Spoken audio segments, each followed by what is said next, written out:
이것은 단순한 급등이 아니라 투자자 심리를 겨누는 사건이었습니다. 시가총액이 몇백만 달러 수준인 작은 종목이 장이 열려 있는 동안 하루 만에 거의 3배 가까이 뛰고 거래량이 수천만 주를 찍어버렸습니다. 이런 장면을 보면 누구라도 흔들리기 마련입니다. 지금이라도 타야 하나요? 이미 늦은 건가요? 이게 진짜 가치 상승인가요? 미국 나스닥 상장사 샘트렉스가 바로 그 장면을 만들었습니다. 그날 장중 가격은 7달러대였고 상승률은 140%를 훌쩍 넘었습니다. 장중 고점은 9달러 후반, 저점은 4달러 후반까지 크게 흔들렸습니다. 거래량은 9천만 주대였습니다. 그런데 유통 주식 수는 70만 주대였습니다. 이 조합이 던지는 질문은 하나로 모입니다. 이것은 펀더멘털 변화였을까요? 아니면 얇은 판에서 수급이 폭발한 결과였을까요? 먼저 용어부터 쉽게 풀어보겠습니다. 펀더멘털은 회사의 기초 체력입니다. 매출이 늘고 있는지, 이익이 나는지, 현금이 실제로 들어오는지, 빚을 감당할 수 있는지 같은 것들입니다. 수급은 돈의 흐름입니다. 누가 얼마나 급하게 사고 파는지, 그리고 시장에 실제로 풀린 주식이 얼마나 적은지 같은 것들입니다. 마이크로캡에서는 펀더멘털이 천천히 움직이는 반면 수급은 순식간에 가격을 바꿉니다. 그래서 급등이 나오면 투자자는 늘 딜레마에 빠집니다. 정답이 없는데도 선택은 당장 해야 하는 것처럼 느껴지기 때문입니다. 샘트렉스는 보안과 산업서비스 중심 사업을 한다고 설명합니다. 보안 부문에선 영상 모니터링과 영상 분석, 인식 기능, 카메라와 서버, 출입 통제 솔루션을 공급한다고 말합니다. 적용처로는 산업시설과 상업시설, 교정시설, 병원, 학교, 정부기관까지 언급합니다. 이런 사업은 보통 한 번의 대박이 아니라 계약이 쌓이는 구조가 일반적입니다. 고객이 도입을 결정하면 설치와 운영, 유지 보수와 업그레이드로 매출이 누적됩니다. 그래서 정상적인 흐름이라면 매출이 늘수록 손실이 줄고 시간이 지나면 이익으로 넘어가는 장면이 자연스럽습니다. 하지만 화면의 수치는 그 장면이 아직 완성되지 않았음을 보여줍니다. TTM 매출은 7천만 달러대인데 TTM 순손실은 2천만 달러대 마이너스입니다. 매출이 있어도 이익이 없다는 뜻입니다. 여기서 첫 번째 미스터리가 시작됩니다. 매출이 있는데 왜 손실이 클까요? 답은 어렵지 않습니다. 매출은 팔린 금액의 합이고 그 매출을 만들기 위해 원가와 인건비, 영업비, 연구개발비, 관리비, 이자 비용이 빠져나갑니다. 손실이 크다는 건 비용이 더 많이 나갔다는 뜻입니다. 문제는 그 비용이 미래 이익을 만드는 투자였는지 아니면 지금 버티기 위한 소모였는지 외부에서는 잘 보이지 않는다는 점입니다. 그래서 투자자는 확신 대신 의심을 품게 되고 시장은 의심의 할인으로 주가를 누르기도 합니다.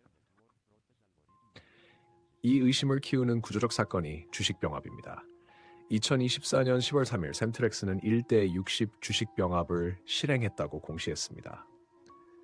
주식병합은 주식수를 줄이고 주당 가격을 올리는 조치입니다. 여기서 일반적인 경우를 짚어야 합니다. 보통 기업은 실적과 신뢰로 주가가 자연스럽게 유지되며 상장 요건을 충족합니다. 반대로 주가가 오래 낮으면 거래소의 최소 주가 기준 같은 요건에 걸릴 수 있고 이때 주식병합으로 주당 가격을 기술적으로 올려 요건을 맞추는 응급처치를 하기도 합니다.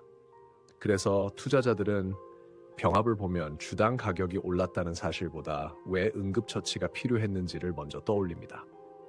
일회성은 그 자체로 과거에 주가나 재무 측면 압박이 있었을 가능성을 암시합니다. 이 흐름은 2025년에 더 뚜렷해집니다. 2025년 2월 20일 주주지분 요건 미달 통지를 받았다는 보도성 정보가 나왔고 2025년 6월 9일에는 주주지분 요건을 다시 충족해 준수 상태로 돌아왔다고 회사가 발표했습니다. 주주지분 요건은 쉽게 말해 최소 자기 자본을 유지하고 있는지 보는 기준입니다. 이 기준이 흔들리면 상장 유지 리스크가 커지고 리스크가 커지면 자금 조달이 비싸집니다. 자금 조달이 비싸지면 이자 비용이 늘거나 경우에 따라 주식 발행으로 기존 주주 지분이 희석될 수 있습니다. 결국 펀더멘털로 다시 돌아옵니다. 그래서 이 사건은 단순한 행정 절차가 아니라 투자자에게 재무적으로 긴장했던 시간을 떠올리게 하는 신호가 됩니다. 그런데 회사는 이 시점에 무대를 바꿉니다. 2025년 8월 25일 로보틱스와 항공우주 관련 2건의 전략적 인수 의향서를 체결했다고 발표했습니다. 의향서는 확정 계약이 아니라 초기 단계의 합의입니다. 일반적인 인수합병 절차는 후보 탐색, 조건 협상, 실사, 확정 계약, 클로징 순으로 진행되며 시장이 펀더멘털 변화를 인정하는 시점은 대개 확정 계약과 클로징 이후 실적 반영이 확인될 때입니다. 그런데 마이크로캡에서는 의향서만으로도 주가가 크게 흔들릴 수 있습니다. 새 내러티브가 붙는 순간 일부 자금이 증거보다 이야기를 먼저 사는 일이 벌어질 수 있기 때문입니다. 이 일회성은 시장이 실적보다 내러티브에 먼저 반응하는 구간으로 들어갔음을 암시할 수 있습니다. 돈의 문제는 곧바로 따라옵니다. 2025년 11월 7일 샘트렉스는 스트리트빌 캐피털과 약속 어음을 체결했다고 공시했습니다. 원금은 $700만 대이고 회사가 받은 현금도 $700만 대라고 적었습니다. 목적은 잠재적 인수 완료입니다. 약속 어음은 회사가 돈을 빌리고 정해진 조건으로 갚는 계약입니다. 일반적으로 인수 자금은 은행 대출이나 회사채 같은 표준화된 방식이 많지만 작은 회사는 신용과 담보의 한계 때문에 더 비표준적인 방식으로 자금을 조달하기도 합니다. 비표준 자금 조달은 속도가 빠를 수 있지만 비용이 높거나 구조가 불리할 수 있습니다. 그래서 두 번째 미스터리가 생깁니다. 정말 좋은 인수라면 왜 이런 형태의 자금이 필요했을까요? 시간이 급했을 수도 있고 선택지가 좁았을 수도 있습니다. 어느 쪽이든 그 부담은 결국 손익과 현금 흐름에 찍힙니다. 이어 2025년 11월 20일 회사는 인보콘을 $700만 대에 100% 인수하는 확정 계약을 발표했습니다. 거래가 마무리되면 항공우주 방산 세그먼트를 신설한다고도 말했습니다. 인보콘은 항공우주 방산 엔지니어링 역량을 강조하고 우주 왕복선과 국제우주정거장 관련 경력을 언급했습니다. 투자자 입장에서 이 내러티브는 매혹적입니다. 방산과 항공우주는 진입 장벽이 높고 계약이 잡히면 비교적 안정적인 매출을 기대할 수 있다는 이미지가 있기 때문입니다. 하지만 일반적으로 시장은 클로징 완료, 통합 성과 그리고 실적 반영이 확인될 때 평가를 바꿉니다. 아직 그 과정이 숫자로 확인되기 전이라면 이것은 여전히 가능성입니다. 그래서 미스터리입니다. 말은 큰데 숫자는 아직 조용합니다. 또 하나의 구조가 겹칩니다. 2025년 9월 29일 1대 15 주식 병합이 공지됐습니다. 병합이 반복되면 유통은 더 얇아질 수 있고 얇은 판에서는 급등과 급락이 더 흔해집니다.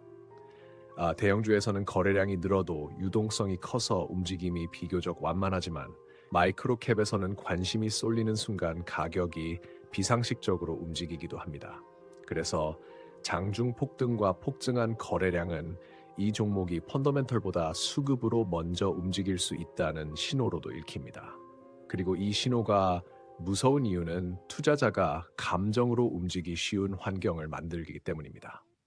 여기까지 들으신 청취자 여러분께 부탁을 드립니다. 밸류스터 채널은 여러분의 관심 종목 제보를 기다리고 있습니다. 상장 주식이든 비상장 주식이든 혹은 상장 예정으로 소문이 도는 기업이든 또 코인 종목이든 좋습니다. 지금 여러분이 보고 계신 이상한 급등, 설명이 잘 안 되는 공시, 누군가 과장된 내러티브로 포장하는 이야기, 또는 반대로 실적은 괜찮은데 시장이 무시하는 종목까지 무엇이든 댓글로 남겨주시면 됩니다. 댓글에 남겨주신 제보는 다음 이야기의 출발점이 됩니다.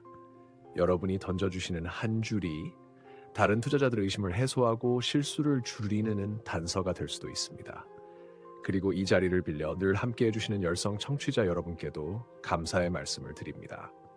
매번 시청해 주시고 구독해 주시고 좋아요를 눌러주시고 긴 댓글로 의견과 제보를 남겨주시고 영상을 외부로 공유해 주시는 분들 덕분에 밸류스터는 더 멀리 갑니다.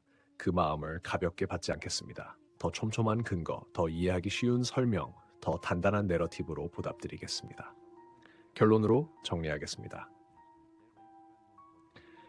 샘트렉스의 가격을 움직여온 내러티브의 현재 상태는 항공우주 방산 확장이라는 큰 이야기, 그 이야기를 추진하는 약속어음 기반 자금, 그리고 반복된 주식 병합 이후 얇아진 유통구조의 결합입니다. 전망은 조건부입니다. 인수가 실제로 마무리되고 통합이 원활하며 손실이 줄고 현금 흐름이 개선되는 숫자가 나오면 재평가의 길이 열릴 수 있습니다. 반대로 통합 지연, 비용 증가, 추가 자금 조달 반복이 이어지면 급등은 단기 이벤트로 끝날 수 있습니다. 마지막으로 전략을 가격 레벨로 정리하겠습니다. 단기적으로는 당일 저점이었던 4달러 후반이 깨지면 되돌림이 커질 수 있다는 전제를 둬야 합니다. 반대로 7달러대가 장중 기준축으로 지지되면 9달러 후반 고점 재시험이 열릴 수 있습니다. 다만 얇은 판에서는 고점 돌파가 추세가 아니라 순간적인 꼬리로 끝날 위험이 크니 단기에서는 분할 청산과 엄격한 손절 기준이 필수입니다. 중기에서는 4달러 후반과 7달러대 사이에서 변동성이 줄어 바닥을 다지는지, 그리고 인수 관련 후속이 실제 실적과 현금 흐름으로 연결되는지 확인한 뒤 접근하는 것이 개연성이 높습니다. 전일 종가였던 3달러대까지 되밀리는 흐름이 강해지면 내러티브 약화로 보고 리스크를 줄이는 편이 합리적입니다. 장기에서는 싸 보인다는 이유로 접근하기보다 손실 축소와 현금 흐름 개선, 자금 조달 압박 완화가 확인될 때만 분할 접근하는 보수적 전략이 더 안전합니다. 이 종목의 미스터리는 차트에 있지 않습니다. 이야기가 숫자로 바뀌는 순간에 있습니다. 그 순간이 오기 전까지 투자자에게 필요한 건 예언이 아니라 변동성 속에서도 스스로를 지킬 수 있는 규칙입니다. 밸류스터였습니다.